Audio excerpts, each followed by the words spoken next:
السلام علیکم ورحمۃ اللہ وبرکاتہ۔ امید کرتے ہیں کہ آپ سب خیر و عافیت سے ہوں گے۔ اللہ تعالیٰ آپ سب کو اپنے حفظ و امان میں رکھے۔ اللہ تعالیٰ قرآن کریم کی آیت کے اندر فرماتے ہیں وَمَنْ أَضَلُّ مِمَّنْ يَدْعُو مِن دُونِ اللَّهِ مَن لَّا يَسْتَجِيبُ لَهُ إِلَىٰ يَوْمِ الْقِيَامَةِ وَهُمْ عَن دُعَائِهِمْ غَافِلُونَ۔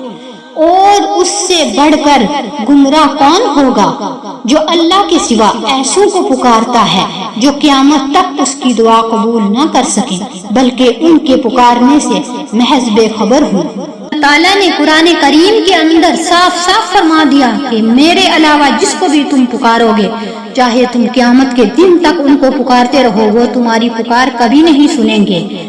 کیونکہ آج کے دور کے اندر جیسے کہ عبادتیں ہو رہی ہیں، کوئی سورج کی پوجا کرتا ہے، کوئی درختوں کی پوجا کرتا ہے، کوئی چاند کی پوجا کرتا ہے، کوئی آگ کی پوجا کرتا ہے، لیکن یہ جو ساری چیزیں ہیں یہ سب اللہ تعالیٰ کی بنائی ہوئی ہیں۔ اور اللہ تعالیٰ نے صاف صاف قرآن کریم کے اندر فرما دیا کہ تم جتنا بھی پکارو ان کو، تم قیامت تک لگے رہو، لیکن پھر بھی یہ تمہاری پکار کو نہیں سنیں گے۔